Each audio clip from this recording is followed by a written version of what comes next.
that were gone for the holidays, but a lot of people were really. Was a girl in the community, and I knew her. I knew her, and she was a really nice person, but she passed away, and so it kind of like she's a relatively young girl. Like she was like in her early 30s type of thing. So it was like one of those experiences where kind of like I would say rock the community in certain ways. And so but I just want to make sure. I know her name's Abigail. I just want to make sure I say her last name right. Hold on.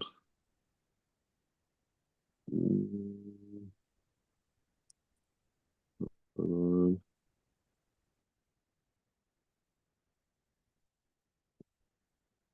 Oh, man. Yeah, her name is Abigail Batsera. So I guess she was a Ger. Um, maybe not, but anyway. So yeah, so she passed away. So I want to dedicate this year in her merit. Um, it's just crazy, just a crazy thing. You see someone one Shabbat and next Shabbat you're like, the person's not here, so it's like it's a big deal, and it's really touching to see how the community really came together here in Jerusalem to just to like, I mean, every day had a funeral. Like I wasn't able to make it last night. But everyone's doing their own way to connect, right? And I think I'll probably go to something tonight. They're gonna do like kind of like a memorial for her, and it's just crazy, bro. I'm just saying, it's just crazy. I remember this girl Abigail. Like two things I remember about her. Like one, she introduced me to this Iraqi girl. Not like that. Like first, she talked to Sephora about it, and then we talked, and she wanted to connect because her friend like wanted to connect with more Jews of color. She felt like she was around like. But anyway, so she was making those type of connections, and I remember her friend that she introduced me to, this Iraqi girl. She when the war started, October 7th, like a lot of people took off. Like a lot of people went back to the States, and so this girl, the Iraqi girl, went back to London, and so she was telling me, and we just laughed about it together in the shul. So I was like, "Yeah, your friend." She went back because I met the girl, whatever. I tried to connect her, nothing really came out of it, but we stayed in contact, type of a thing. And I said to her, "I was like, yeah, your girl, she went back to London." She said, "I know, I know." She said, "The thing about it is that she went to she went back to London because she was getting away from all the craziness, right? But where she lives at in London, one of the main people for like the whole like resistance pro-Palestinian movement lives like down the street from her. So her house is always her neighbors like flooded with these like. So anyway, we're just laughing like how you can't get away from it, like it doesn't matter where you go, like we're dealing with that resistance together. So anyway, so you have that experience. I had that experience with her, and then I think even a few weeks ago, when it was like very cold still, she like came to shul, on the Shabbat day, and she had like this big coat on and this trench coat and blah blah blah blah blah. And I came outside, I was like, it's not that cold. It's not that. She just starts cracking up because she's like from Poland, right? She's like, this girl's like, I'm pretty sure like somewhere in Eastern Europe, and she was just like cracking up. She's like, I know. It's just I don't know. So anyway, so I had those type of experiences, but still like, you know, just dealing with that, just the more people you meet in life, the more vulnerable you become because you become like a part of like other people's stories and other people's experiences and other cultures and other backgrounds and it's just that's just a huge thing. And that's why, I think traveling, and meeting people and building relationships is so important because it just expands your capacity, to be alive. Empathizing is, according, to Rav Ashlag, in his writings, is the mechanism that separates us from the animal kingdom, right? Like what makes us human beings, right? What makes us human beings is is our ability to empathize with things outside of ourselves, things that are far away from us, right? And that's the basis of us having an emotional connection with the creator, right? Because we have that ability to feel and connect. So it's like it's good to feel, it's good to, have tears and be emotional and what I mean, just be alive, because this is it, and not everything, being alive isn't just, feeling high from a great song or dancing in the street. And those things are very much about being alive too, you know? But it also is like, when, you're sad, you're broken, you're hurt and, you're confused. And why did Hashem have to do this? And all these, that's also being alive, you know? And,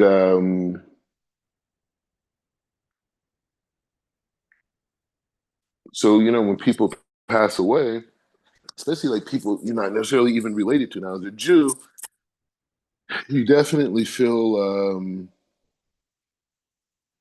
related and connected. Just it's a crazy thing. Like you do. You can just walk in a room and just feel like, oh wow, I know these guys, and they feel like they know you, and even though you're from here and they're from there, so you do have that.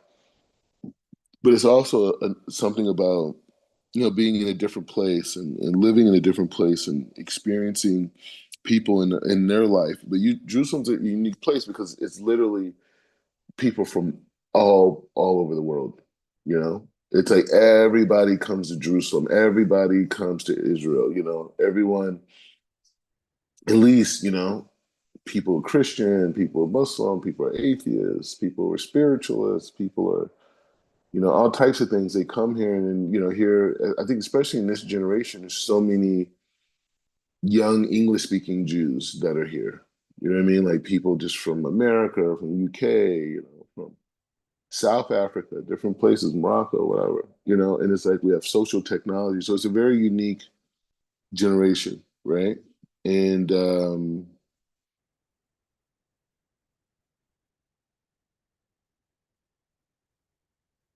so anyway, so yeah, so that was a big part of Shah. But listen, so it was just, it's a lot of mixed emotions, you know what I mean? It's a lot of mixed emotions, but you have that. So one of the things I want to kind of go in today is this idea of the classic approach to learning Torah and in this aspect of transforming this dynamic, right? Because the thing is that in secular schools, right? Like people, have like the concept of like tutors, or they have a teacher, or they have different ways of retaining information, right? And what's interesting is that with the distinctions that the Torah makes, right?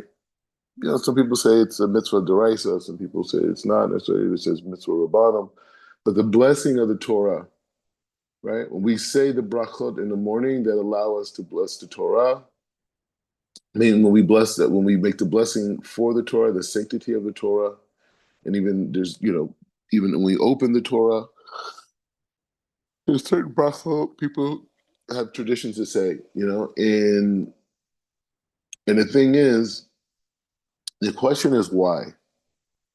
Okay, because the Torah is holy. All right, well, what does it mean, holy, Kodesh? Okay, Kodesh means separate, right? Shabbat is separate, right? It's separate than all other days of the week. So Shabbat is Kodesh. So it's holy, it's separate, right? So the Torah itself, so what does it mean the Torah is separate, right? Because we say, oh, well, the Torah is a holy book. Yeah, but the Torah on Mount Sinai wasn't a book. It was called Torah, right? In fact, the experience was Matan Torah, right? So what is it? So what makes the Torah holy? What makes it holy in this context? Like, what does it mean?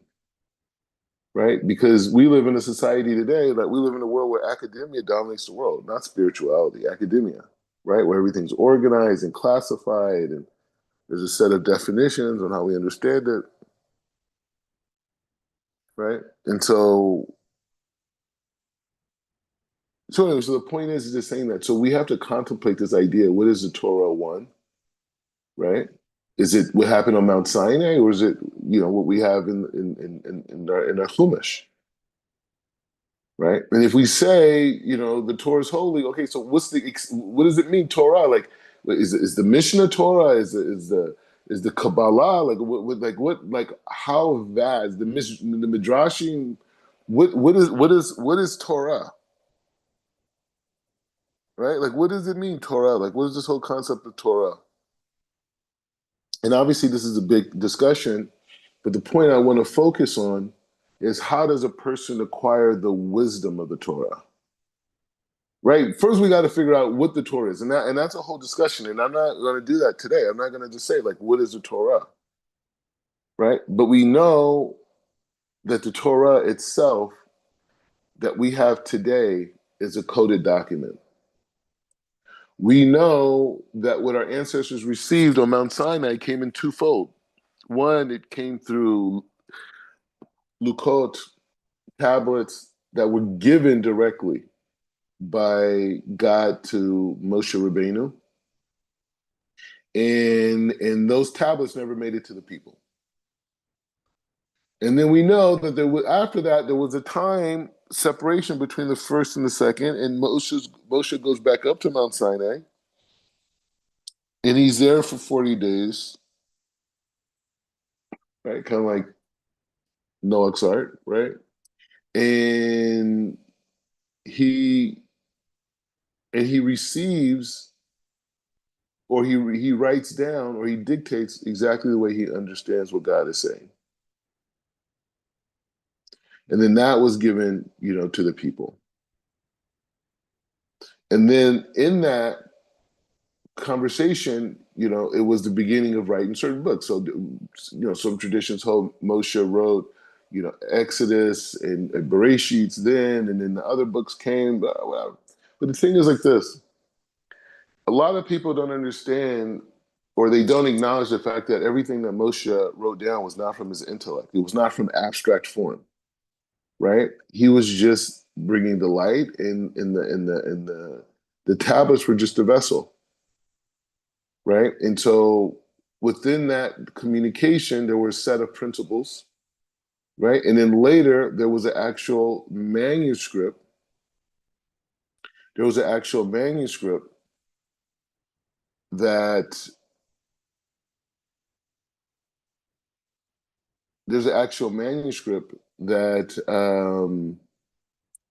that came later, as we know, the 5 books of Moses. So you have the 10 Commandments, right? And then we have the 5 books of Moses. And then after Moses passes away, we have, this whole era of these prophets, right? And then out of these prophets, you have a whole set of experiences and also codes, right? And then from this dynamic, we have laws, right? We have certain laws.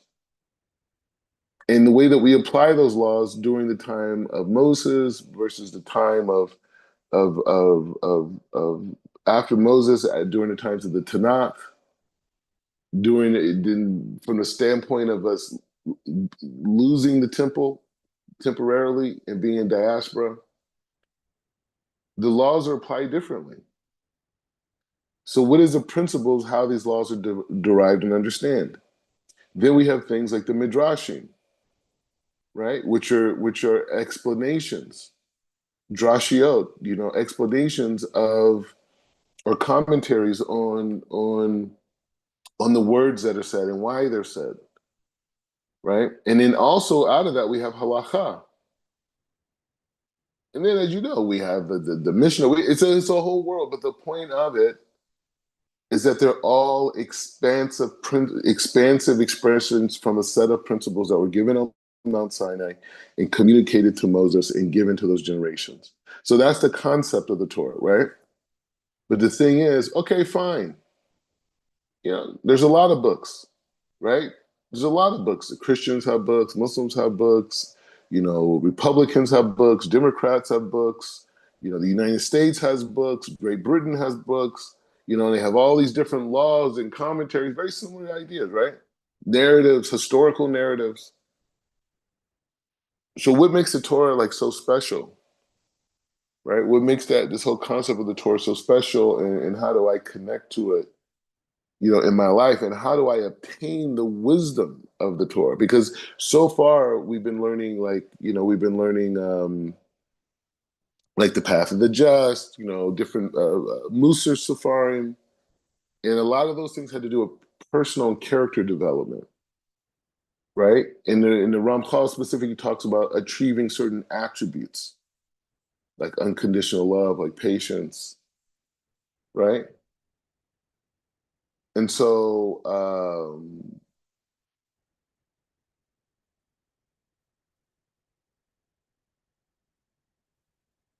and so we have all these things going on, right? And so the Torah is giving information, but the sages teach that by reading the Torah is not enough, right? Learning with a chavrusa is not enough, right? Even listening to a shir is not enough. So that's what we're going to explore today.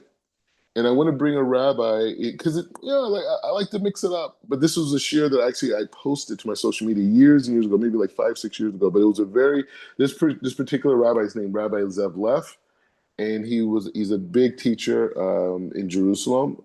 He also taught at Or Sameach, the yeshiva I went to. I personally was not in his particular shir when he was giving those shiurim there, but he was a big part of the yeshiva, and I have a lot of respect for him. So we're going to learn him explaining the Mishnah about this concept of how a person acquires wisdom of the Torah. Because see, a lot of times, and I'm really against this, right? And I've said this before, is like a lot of times, there's teachers that these people claim that they teach Torah and they're teaching people Torah and these types of things.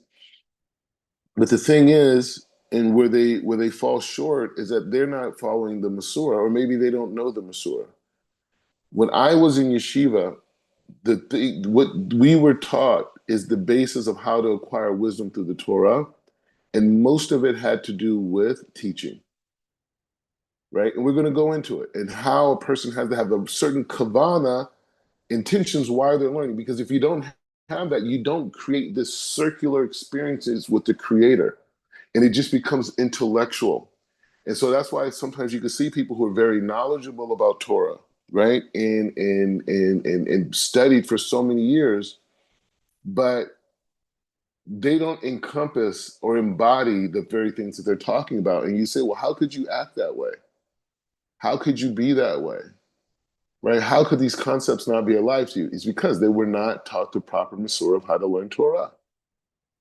And that was one of the gifts that I was given coming to Israel. Is that rabbis came to me and said, "Hey, you are a really great communicator. You shouldn't be wasting your time with business and politics. You do it for Pranasa, but put yourself into this position because this is how you acquire it." And so I spent so much of my time here has been teaching, right? And if a person doesn't connect to this idea, that they're out. Okay, fine. You heard about, you spent years, blah, blah, blah. Now, what about you, right? Everything said on this girl, Abigail Batsera, she's no longer here. She's no longer here, right? And so we know her through memories now, right? And so those good memories, those give her a halak, they give her support, they give her an aliyah in the Shemaim. There's people going to be talking about her and their great experiences with her, right? And so those great experiences that people see, right? That people see by these other people, right? Right? Is what we leave by in the world. But for the Jew, specifically the Jewish man, but all Jews, it's the Torah that we leave in the world. That's what's going to testify for us. That's when our body is being took into the grave. That is what is going to be in front of us. It's the Torah that we leave in this world. It's the Torah that we profess. That is what makes us our ability that when our soul leaves, when our body disintegrates in the ground, That as that soul elevates, is going to be the Torah that comes and tells the heavens to let us in. It's our mitzvot. That's the game. And the thing is, it's like, yeah, you could create followers. These charismatic people can create followers, and they have people following, and they have people doing all these nice things and giving to them and supporting their causes, and all that's cool. But that's not me. That's not me. I don't hold by that. I'm not playing that game. I don't need that. I didn't come in here for, materialism or status or anything. I already had those things. That's why I was over that before I went into a mikvah, right? And so I was over that. I grew up in that. It's meaningless. It's more than empty. At least a person who comes from an environment where there's no resources, at least he can aspire for something greater. At least he could push himself to want to change himself because he wants to go out. He wants to get out of the ghetto, whatever the term is. But he's in a better situation than the person who is in the upper middle class because they're hopeless. They have nothing else going for them, right? And so those people, because there's nowhere to aspire to. So where do you go? Like, what do I need to do? I need to become a billionaire? Like what, 50 billion, 100 billion, how much? So the point is the same. So for me, what I'm into is building leaders, right? What I'm into is building teachers, right? And no, in every organization I've ever been a part of, from the Kabbalah Center, or from my parents' home, right? From my parents, right, who also are leaders, right? From my parents' home to all the way from the Kabbalah Center to this whole journey, Baruch Hashem, all the institutions I have been a part of have been nothing but focusing me on becoming the cause. That's what they did for me. So I'm not a person who's going to come in and not do that, right? So we're going to learn a little bit from this Mishnah, right? We're going to hear Rav Zev Leff's words directly. And then for them we'll have a talk. But this is the mechanism, because you have to, if you have the power to influence people, right? You have to influence them. If you fear Hashem, you have to influence them to achieve, greatness beyond imagination. You know what I'm saying? Like you have to say, no, you are just as great as me. You have the same potential as me. You probably even greater, right? And because of that, my job is to give as many skills and tools to be able to do that. Now, another thing that separates me as a rabbi from a lot of other people, right? And I'm talking about big rabbis who know maybe even more things than I do per se, right? Meaning they've learned the Gemara longer, they've learned Kabbalah more in depth. All those things are very powerful and they're great. But the thing is, because I started my yeshiva journey when I was, in essence, in my my 30s, right? And my Jewish journey was in my 20s, meaning like studying Kabbalah and that type of thing. That I was able to always be in beginner programs and work my way all the way up, right? As where a lot of people may have already had inherent skills. Like a lot of people, like say people I know who are African and people from different parts of the world, they have like language skill sets, right? They speak multiple languages, right? They grew up that way. They speaking French, or speaking English, or speaking maybe African dialects. In Europe, people speak multiple different languages. People from the Middle East. As we're us in the West, we only speak English, right? Maybe some Spanish, right? And we don't even speak. I don't know. I don't know. So you speak Spanish? I mean, a little bit, not really though. I mean, I know some stuff because we're right by the border, but nah. Exactly. So for us, the biggest challenge for us in the West is not comprehension. It's language acquisition. So a lot of times when people come into Torah, they see other people and they'll be like, wow, this person knows a lot because they're able to read, right? But that reading, when you get to your level of learning and you understand what they're saying and what they're reading, you realize they really don't have a good understanding. And I'm not going to go into what you were talking about, you sent me a message a while ago about listening to, certain people and be like, wait, what are they talking about? Yeah, that's the reality. You know what I'm saying? Like that's the level the same passion and desire that you see out of a person to understand life, that's going to be the same passion and desire that they have in terms of understanding the Torah. And so you will hear other people talk and you'll be like, wait, I thought this person was like this big person and this and blah, blah, blah, blah. And they've been learning their whole life in 50 years. And that's all they can say? That's it? Because we are enamored by language acquisition. Once you get past the language acquisition, who could speak Hebrew and who could speak Aramaic, not speaking, but mostly reading and translate. Once you get past that stage, then you have to deal with depth. Then you got to deal with style. Then you have to deal with perspective, right? And so a lot of times people who didn't grow with those had to have even more desire to understand. Like what is being said in English? What does the Kabbalah mean? What is this saying? What are the sages? What are the Midrashim? What is it? Okay, I don't speak Hebrew. I know a little bit. I've learned as I go. Okay, fine. But that not knowing makes us have to feel like we need to know like the essence of the essence, right? As with some people, the language was easier for them. And so just they could read it and there's a lot of support for that. And so they feel like, okay, I understand. So most of the guys that I learned with, these guys have tremendous Hebrew skills. I mean, most of them because they've been learning it since they were like 6, 7, 8, even from the time they're born. Their parents, their mom was reading them Aleph, Bet, Gimel. They had parties when they were kids. The learning thing. So I'm meeting them, 25, 30 years later, and I just started learning, the text, maybe several years ago, right? And so someone could sit there and see like this person go through Gemara and he could give it over, right? This is what he's saying. He could be even conceivably clear. But the difference between me and those guys is that I know how to teach that same Gemara to a person who has no background. I know how to teach that same Gemara to a person who has a little bit of a background. I know how to teach that Gemara to a person who grew up with it, who went away from it, and is trying to come back and is trying to get meaning out of that Gemara. And I could teach that same Gemara to someone who knows way more than me. Why? Because I went through the different stages of development of learning. And when you go through those different stages of development and learning, then you put yourself in a position to be successful.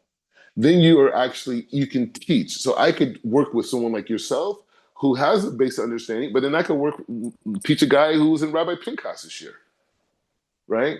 And other high level, Chief Rabbi Pinchas's year. You know what I'm saying? So the point is saying the gift is not just in the fact that a person acquires information, but the delicacy and the idiosyncrasy and the preciseness of being able to talk and communicate in a way that that person is going to understand.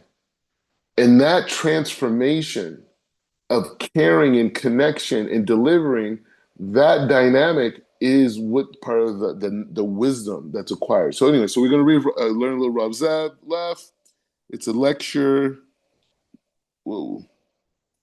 Hold on. So, hold on. Okay, here we go.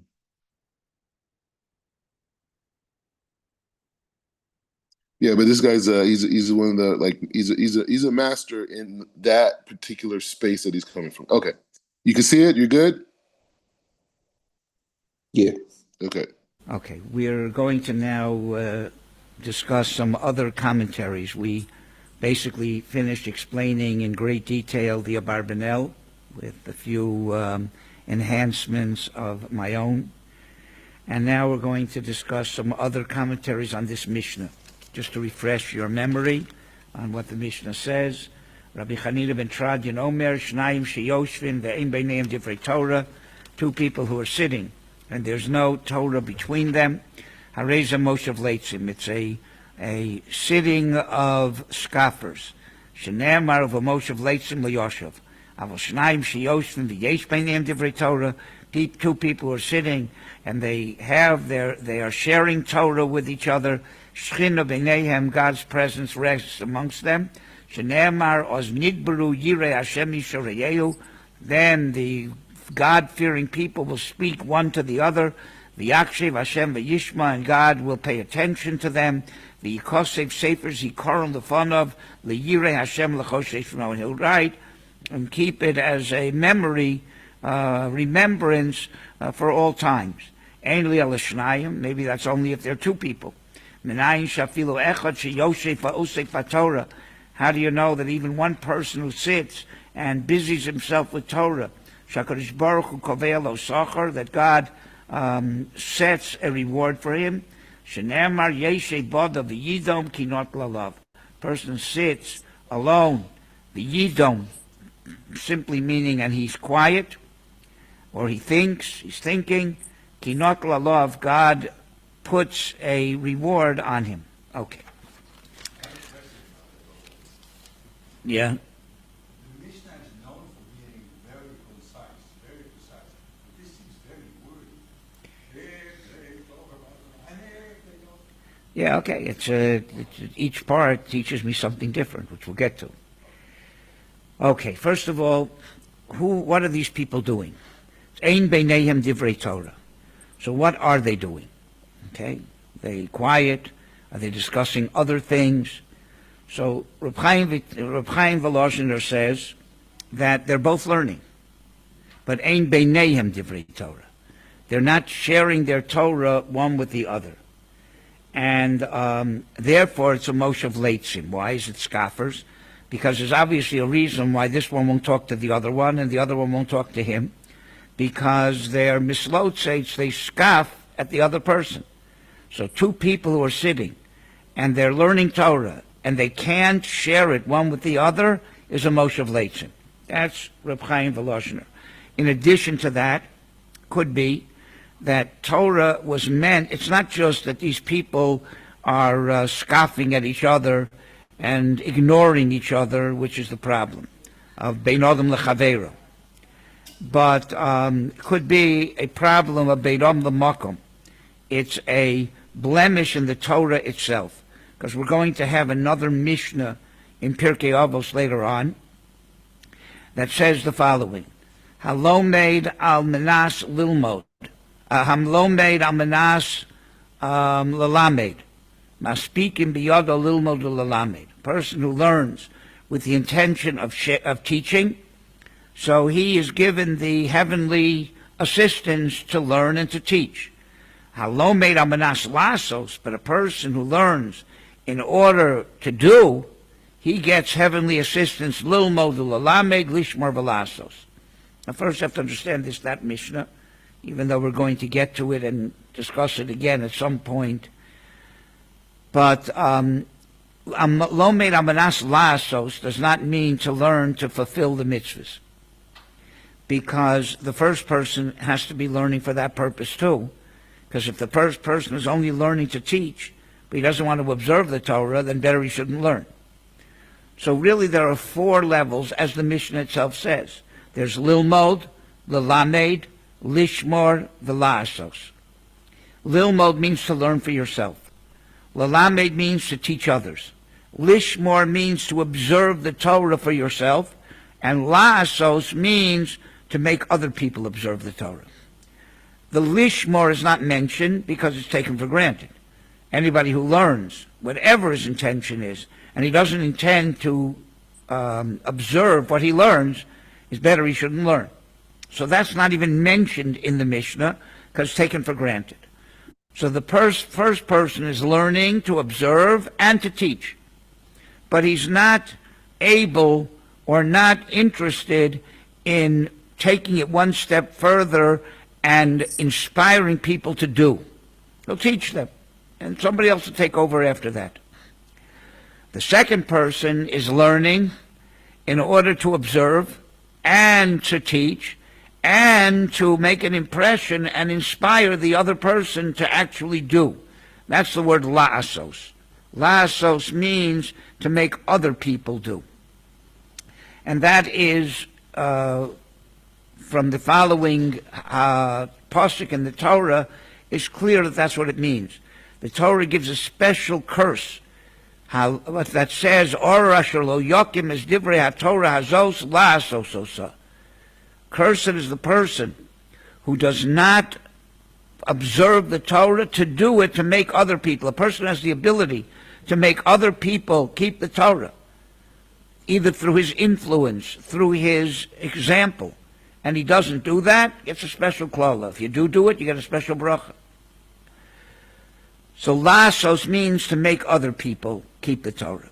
Says Reb Yaakov Emden, he asked the following question. What happened to the first level? A person who learns to observe. He doesn't want to teach anybody. He doesn't want to inspire anybody. He just wants to learn and observe the Torah for himself. What does he get? Why does the Mishnah ignore that possibility?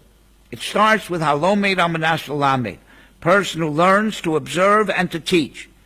And then one step higher, learn, observe, teach, and inspire. Why didn't it speak about the first level? Learn to observe, period. No teaching. Says Rabbi Yaakov Emden, the Gemara says in Psochim, halomed shelo amanash lamed, a person who learns Torah, and he has no intention of teaching others, so that is Devar Hashem Boza. He is insulting the Torah, and the end of that pasuk is, he koresh, ti koresh, he loses this world and the next world.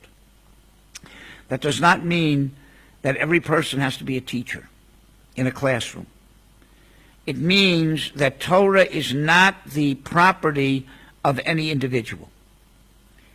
Torah was given to the Jewish people as a people, and everybody has their share in Torah. And no two shares are alike. Everybody has their specific lot in Torah. V'sein chelkeinu b'sorosecha. And it's only when everyone's part of Torah is united with others that the Torah is complete.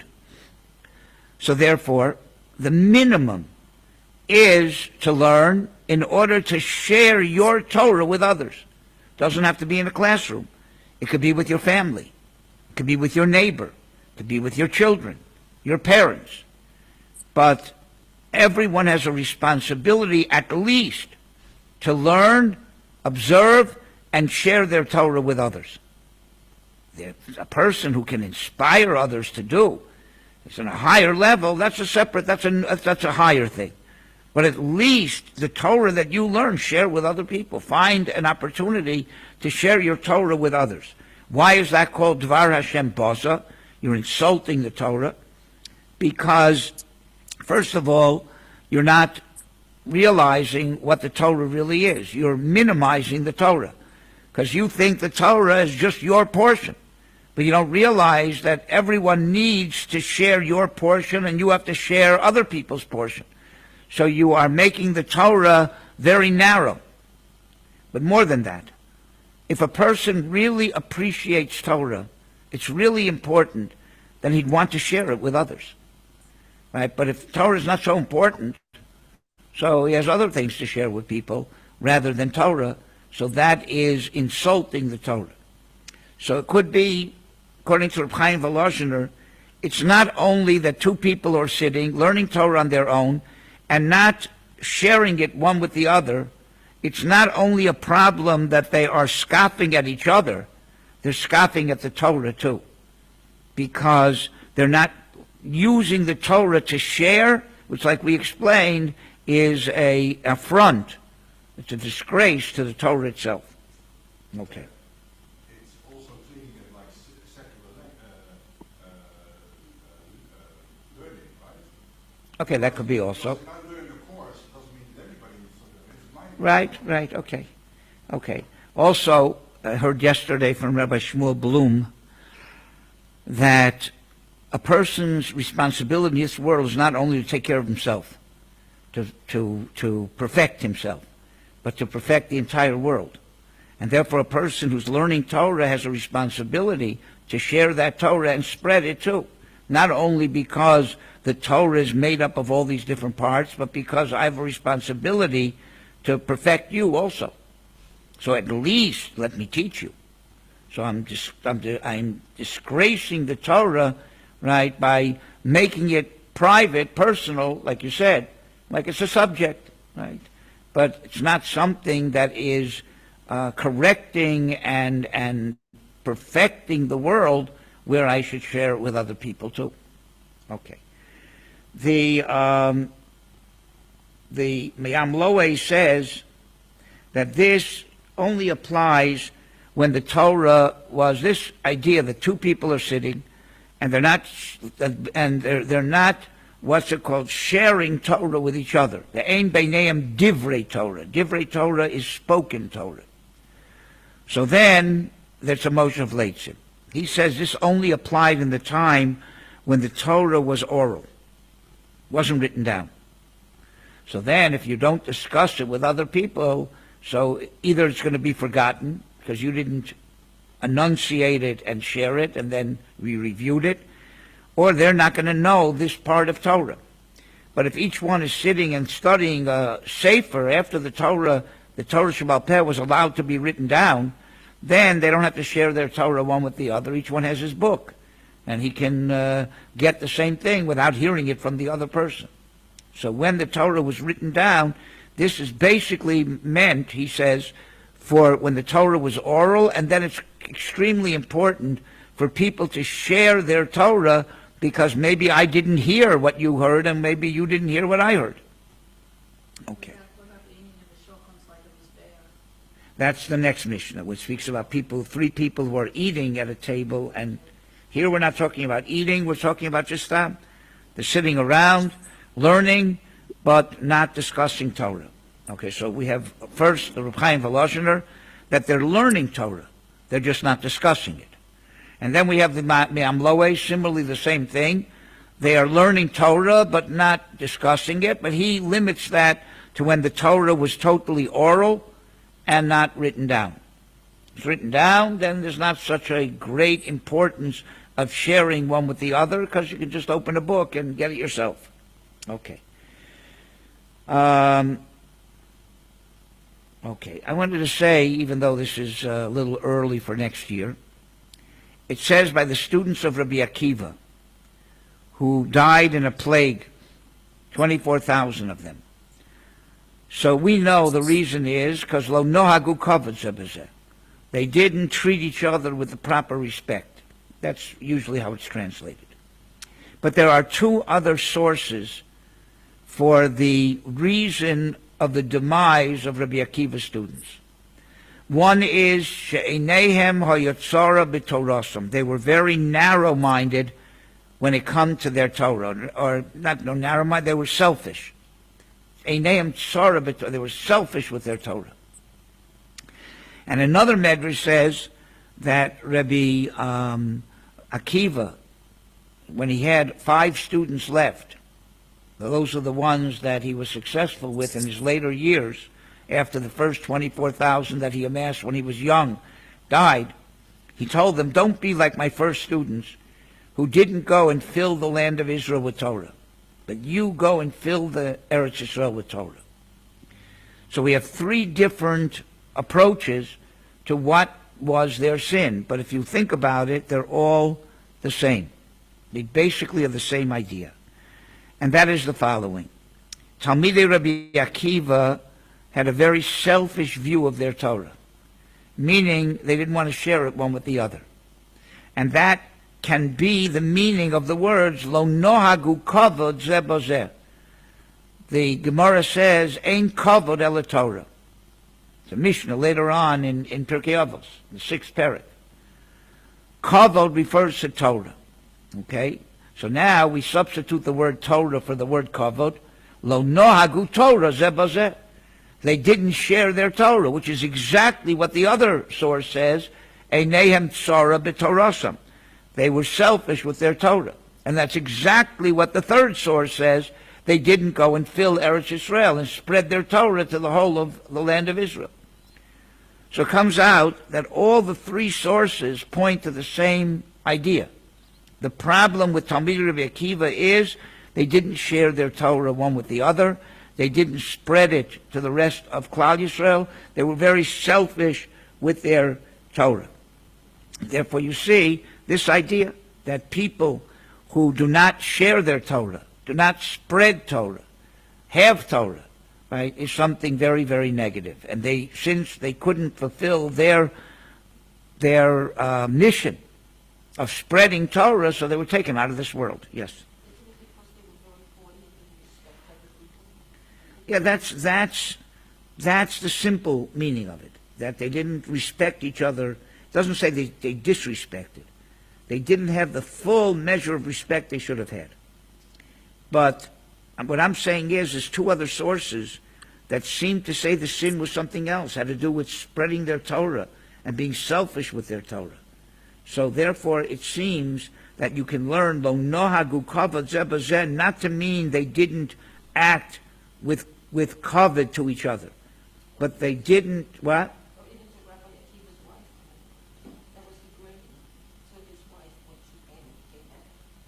Yeah, whatever. Okay, again, the simple meaning of that is they somehow didn't act with the full respect to each other that they deserved.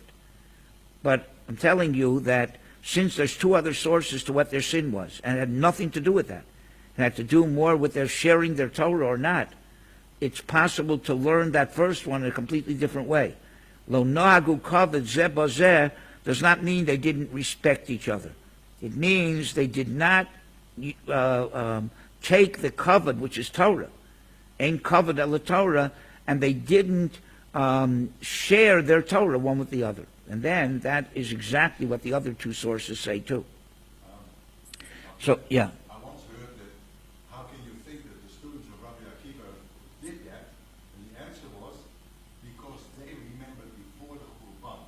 And they said, Yeah, I said that. in relation, we are nothing. That's First of all, we didn't punish them. He said, if you're quoting somebody you very don't teach anybody, then I right. don't teach you. You're quoting somebody very, very good. You heard that from me. Yeah, I agree with that. I usually try to agree with myself. Okay. But that's not the subject of this class, so we'll say a different shot today. Okay. Okay, so that... I think I thought that we have to all of the rabbis in our generation not make that mistake. You don't say they're not much Right, exactly, 100%. 100%. Okay. In any case, so we have one opinion that these two people are actually learning Torah. The problem is, ein beinehem divrei Torah. Okay, next possibility. They're not talking about Torah at all. They're sitting together, and they're talking about other things. Okay. Why is that considered a moshav leitzim? Because if you get together with people, usually people speak about what is precious to them and what they're involved in, right? People speak about their work, right? What they do. And they like to share it with other people because that's what is, first of all, that's what's on my mind, because that's what I'm involved in constantly, and that's what's precious to me because that's what I do all the time. A Talmid Chacham, if it's something that's his Toraso Umnaso, this is his profession. So he should be interested in talking about it. This is what he does all the time. And this is what his profession is. And if he's sitting and talking about other things, that means the Torah is not important to him. Other things are more important. And he's taking it easy. He's taking it easy. I have enough of this Torah. Let's talk about something else. Right? But if the Torah is really precious to him, and this is what he's focused on all the time, then talk about it.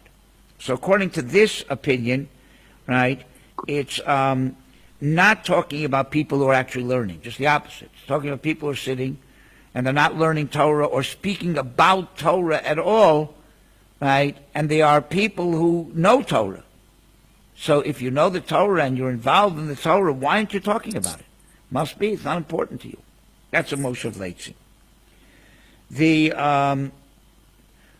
others say that ein beineim divrei Torah. Divrei Torah does not necessarily mean Torah texts. Divrei Torah can mean anything that the Torah considers important. That's divrei Torah. So that the Rebbe Mivorka says that people are sitting and they're not jealous and they're not fighting. That's divrei Torah. right? Just the fact that they're not fighting with each other, not jealous of each other, that is a Torah way, right? They're fulfilling what the Torah says. That's like learning Torah. It's better than learning Torah. It's putting the Torah into reality. And therefore, these two people who are sitting at Ein Beinayim Divrei Torah, they're not functioning together in a Torah way, so they're jealous of each other and they're fighting with each other. That's called a Moshe Leitzin. So this is the other extreme. Not only aren't they not learning Torah, but they are involved in things that are the antithesis of Torah, because the whole purpose of Torah, the Rambam says, is to bring shalom to the world, to bring peace, harmony, perfection to the world. Two people who are sitting and have no harmony and no peace between them, so they are totally removed from Torah. That's a Moshe Leitzin. Okay. The Knesset Yisrael points out the nations of the world, the previous Mishnah, the nations of the world, their unity comes from nationalism, from being social, from having a malchus, the fear of the government. So the government and the country unites them. They're united under a similar country with similar values and whatever. What unites Jews is Torah. In fact, Reb Sadia Gaon says that our nation is only a nation because of its Torah. Torah makes us a nation, whereas other nations, common language, a common land, right? That's nationalism makes them a nation.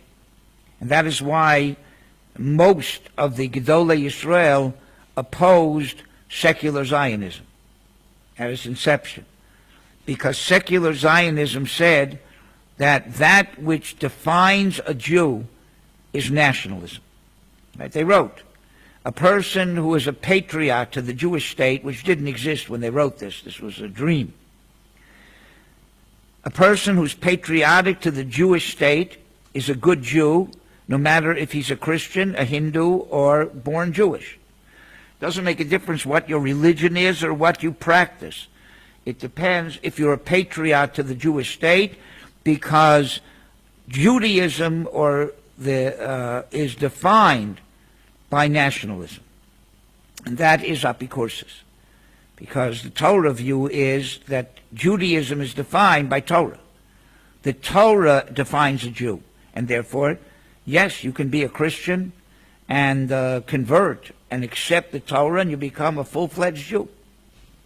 And you can be a full-fledged Jew and renounce the Torah, and you lose your benefits of being a Jew. You're still a Jew. You have all the responsibilities. You can't renounce your Judaism. Okay? Even if you become an apikoros and you convert to another religion, you're still Jewish, and you're responsible to all the halachas, and in the future you'll be held responsible for that. Afal pi shechata Yisrael. But the benefits of being a Jew you lose. If you shecht an animal, it's treif. If you touch wine, it's not kosher. You can't be a witness, okay? And you're basically considered for the benefits of Judaism like a non-Jew. So Judaism is defined not by nationalism, it's defined by the Torah. Okay. So that's what he says. The previous Mishnah is talking even to Goyim. Daven for the fear of the government, because that's what unifies people. The government. The nation. But by Jews, you know what unifies people? Shnayim sheyoshvim v'yesh beinim divrei Torah. Torah unifies us. Torah makes us into a nation. Okay.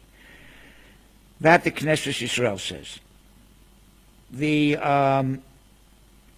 Ateres Tzvi, along the same lines as what we said before, says two people can sit. They don't have to be discussing Parshas HaShavua or a Mishnah or a Gemara. But anything that is positive and promotes what the Torah wants is called Divrei Torah. So if they're talking about their parnasa in a way that is Torah sanctioned. They're talking about midos tovos. They're talking about positive things that the Torah promotes, and that's called divrei Torah. So it comes out that two people sitting, and they're not talking about anything positive. All they're doing is shooting the breeze, just talking about nothing that is anything that has any kind of meaning, anything that is positive, anything that promotes anything positive, right? Even if they're not speaking lashon hara, kol shekain, if they're speaking things that are prohibited, but they're speaking things that have no consequence to anything. That's called Moshe Leitzin. Okay.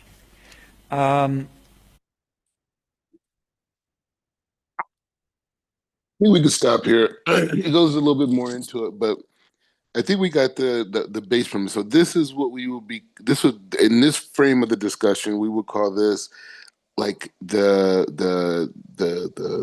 literal interpretation, along with the dynamic with the inside the in depth of analysis, which we call a drash, which are these commentaries, right? But I want to go even a step further in this idea of sharing the Torah, right? And the importance of it, because a lot of what we're doing going forward is that now I'm opening it up for a lot of people who've, been, following me online and people that I've worked with, like groups I've worked with isolated. I'm trying to bring everyone together, right? And the benefit for someone like yourself is these classes with other people, you could see and critique how I'm teaching people at different levels, right? And not just the information itself, right? Because you're always going to get information, right? And once you get set up with the classics, like the Sepharim that we're learning, you'll have a pretty great basis to work off for the rest of your life trying to figure this stuff out, like we all are, like all of us, people who are in that learning culture, right? But the thing is how to teach people at different levels, right? How to deliver these ideas, right? How to communicate Shabbat, how to communicate these things. So a lot of the classes, I want you to be in those classes, right? I want you to be a part of those classes, not that it's different than learning one-on-one. One-on-one is in the beginning, right? One-on-one is for it, and it's always important to have chavusa back and forth, and you always have that with me. But the growth only can go so far with that, right? The next level of the growth is being able to say, well, how do I communicate this idea? Like we learn about the if you remember the Rabbi Nachman story, the master of prayer. How am I able to talk to my friend, my cousin, my this, my that? How am I able to communicate to them these base principles that I could get them to the point where I'm at? Right, where they realize, you know what, the Torah is so important. Tzedakah is important. We appreciate. I saw that donation was very nice after Shabbos. All these different things are so incredibly important for me to to to continue on this journey that I'm on. Right, so I could have a mind that's outside of the system that told me that everything that I see around me is the totality. As what the Torah tells me, no, everything I see around me is a limitation, right? And so therefore I can't use my rational deduction system, aka my ego, to navigate the world, where I can say this is this is that, this is the right thing, this is the wrong thing. I can't do that because there's so many factors that don't allow me to have clarity to what my soul needs and all these other factors, right? So that's the bigger thing, going forward, because that's the success with you, right? Is for you to be a person who's already been inspired by Torah, already knowing about things like the Kabbalah, the Zohar. But my contribution is giving you the Masorah that I received from my teachers, right? That hundreds of thousands of other people have, that are serious about the Torah. But then taking that and then infusing that with confidence, where you can take responsibility for, you know, the state of Texas, like for example, right? Which is like probably a crazy idea right now, right? But the idea to say like, no, I could manage, along with having, my job, as a side project, me and my wife, we can help create situations where people don't have access to Shabbat have access to Shabbat. People who don't have access to Torah have access to Torah. People who don't have access to the holidays and those types of things. We do what we can to provide those people. Majority of them will probably be African American, right? And those types of things, and us building that capacity to do that. Obviously, it starts the way that we start, right? People contact you because we're not proselytizing, right? People contact you. Okay, this person seems sincere. The aspect of even donation is obviously it's a contribution, and it's important. But the main mechanism around the donation is that it creates a value around that exchange, right? Because what we're giving is generational, right? It's beyond wealth, right? What it's about, it's saying like me as a family, my wife, my children, my grandchildren, my great grandchildren, we're going to have a system that separates us from academia. It separates us from the things of the media, and we're able to basically be on our own Noah's Ark, right, with other people who are on their arcs, right? But the thing is, it allows the student to have a buy-in, right? And once that buy-in is there, now it creates a dynamic of circuitry where they're giving from their heart, and then you're giving from your heart, right? And then from there, you have this circuitry. The next level past that level of circuitry is you giving with your heart, receiving back from your heart, but now even expanding that giving to other people, right? At your level, you say, oh, Mordecai, I didn't go to yeshiva as long as you, I didn't do these things, I didn't learn with these people. That doesn't matter. What matters is because even before I came to yeshiva, right, even when I was back at the Kabbalah Center and these types of things, that was what the Rothberg really, in blessed memory, that's really what one of the things he brought. Like he brought obviously Kabbalah 1, which is a lot of it, as we could see, a lot of it was breaking down the introductions of Rav Ashlag, right? And the second thing is he infused all of us with such confidence and strength that we had the ability to change the world, which is true. And one of the things that that is not emphasized in our society, what we're emphasized is we're congratulated for being amazing producers or amazing acquirers, right? So we get praise when you buy a big house, or we praise when we do a certain amount of work, whether we innovate something or we work hard or we have some type of breakthrough, new strategy, whatever it is, we're praised, but we're not praised on expressing our soul's desires. We're not praised in our society for the person we were and the person we became internally. That has nothing to do with any of these things, right? So what we're saying is that my vision for you specifically is a dynamic where you can teach at all the different levels, and specifically starting the process now where you're having at least a few 10 to 15-minute long conversations. I know you already are talking to people about stuff, right? So I'm not saying anything that you have not thought about, you've not done for years. I'm not saying that, but I'm saying in the context of us learning in the yeshiva, right? Yeshiva Sanhedrin is a dynamic of saying, like, at this stage, right, we'll continue to do what we're doing, like 13s. But the main thing is the ability for you to start delivering short presentations, short points on the weekly port. And you do it all the time. We talk. So this is not like, you know what I mean? I'm not like telling someone who doesn't get it and doesn't know. I'm just emphasizing the importance of having other people, you listening in as I'm giving over to other people, especially with, people from other countries that have very spiritual backgrounds and are very connected, but a lot of the traditions they didn't have access to, right? So the Nigeria thing is a big concept in this regard, right? Because the Nigerian thing, they have to be leaders, right? It's not like the African American situation where people could kind of like, there's all types of Jewish communities, you could kind of like walk in the door and say, hey, I want to be Jewish. And I'm like, all right, fine, sign up, whatever, right? And you have that. But in these other places, India, China, Indonesia, uh, uh, uh, Africa, different parts of Africa. Because right now we're in Nigeria, but I mean, Chief Rabbi Pinchas is doing an amazing job. So I'm not really like I'm invested in Africa from the standpoint of humanists and the Chief Rabbi of Africa and all the things. But our focus in the West is really the connection between Nigeria, African Americans, or Nigeria, the transatlantic slave trade, the Caribbean, and North America. That pipeline between those worlds is what we are going to have complete influence and control over, right? So anyway, so Bikitra, the point is just saying that that's just it's just a growth. It's a part of the growth of the issue. But any thoughts on what I'm saying? Any reflections? Yeah, Baruch Hashem. Like I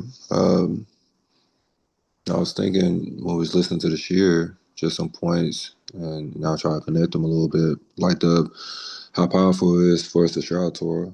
Obviously when they're counting on the Omer, but like if you look at the story of Jephthah, Yiftach, and the prophet Pinchas, like when Jephthah came in and I'm gonna offer up my the first thing that comes out of my house, and it ended up being his daughter. They were like, if him and Pinchas would have communicated with each other, he could have found a loophole within that. So sharing Torah has the ability to reconcile so many mistakes and also to give clarity and guidance. Um, and even with like Rabbi Akiva, I was reading in the Midrash how he was talking to the Emperor Turnus Rufus, and they were having a discussion about you know whose work is more impactful, more important, the Almighty's or man's. And Rabbi Akiva was giving them examples of our job is to perfect an imperfect world. It was created imperfect for us to perfect it. So Rabbi Akiva was like, which one's more complete? Is it the bread or is it the kernels? And it's like the bread, because man had to bake it, man had to make it. The emperor asked him, why did Hashem make a child? If he wanted to be circumcised, why didn't he create him that way? Right, Akiva is like for us to perfect Hashem's work, and obviously the mitzvot give us the opportunity to purify ourselves and elevate ourselves on levels that we can't even comprehend. Like everything that we do that Hashem gives us is opportunity to elevate ourselves. It's no benefit to Hashem. So in the sense of, in the yeshivas and hidron, the ability to share, the ability to give over Torah, to give over insights, I think it's very important because our goal in life is to not just perfect ourselves, but to perfect humanity. Is we have an obligation to raise the frequency of everyone around us. Even like Yaakov Avinu, when every place that he went, it was blessed. Every place that he went to, although vote, wherever they went, that place was elevated because of their existence. And it's because of Torah. That is the purpose of everything. Like Mishle says, the world was built through the lenses of the Torah. There's no other way around it. And for Kalal Yisrael, that's their purpose. Without Torah, there is no Kalal Yisrael. There is no purpose of humanity or this world at all if the Torah is not rarely being kept. And that's why Kalal Yisrael were chosen, because they have the neshamas, the neshamot to keep the Torah.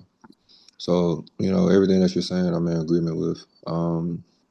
Definitely with the classes. I think I know they're kind of later in the day, so I have to figure out how to, because I know 1300. That's easier for me because it's so early. It's 5 o'clock my time, We so could still, yeah, we could keep those. That's fine. Well, I mean, I'm saying I know we can keep ours, but like for Mm, those class when more people join, I do want to be a part of them.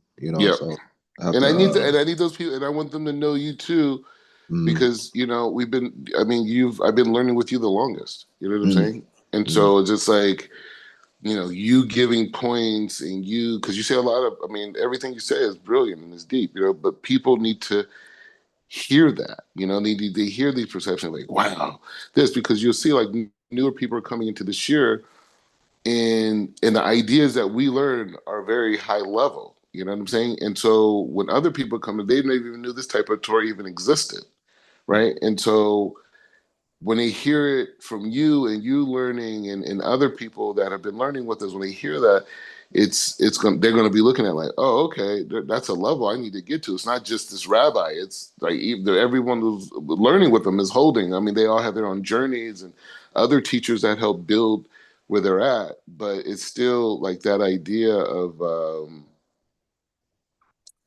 just being, just that group, that group power, and so anyway, so we'll figure it out. But I just want to see like that's the next level. You know what I'm saying? And my thing is, like I said earlier, it's like my biggest fear of being a teacher is not doing the right thing.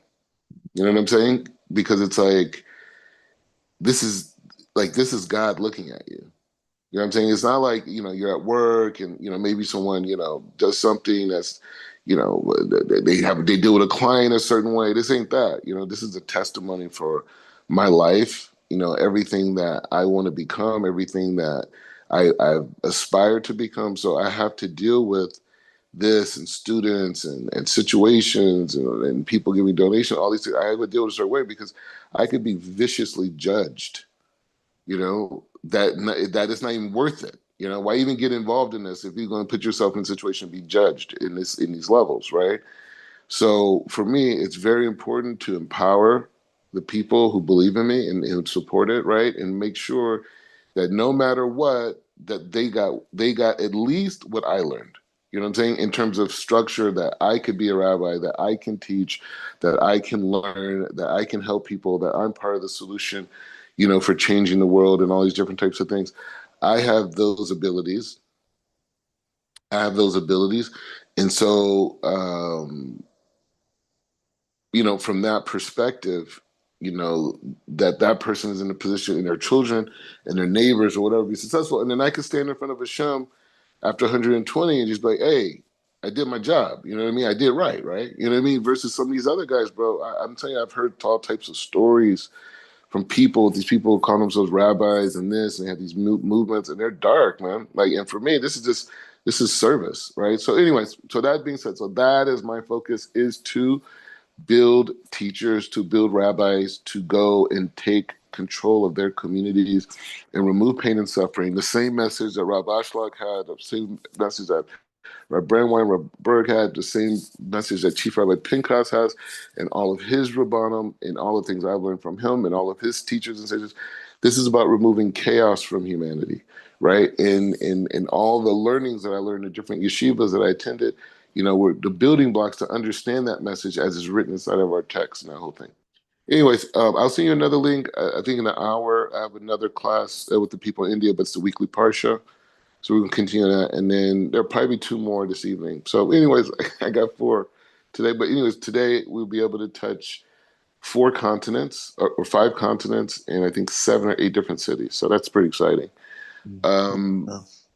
Baruch Hashem, right? And you guys realize it was you that really came and really pushed me to start. Because before I've always been teaching, right? But to really like say, okay, I have students, and I mean, I have people learn with me, people I will learn with, people come over my house and we learn whatever.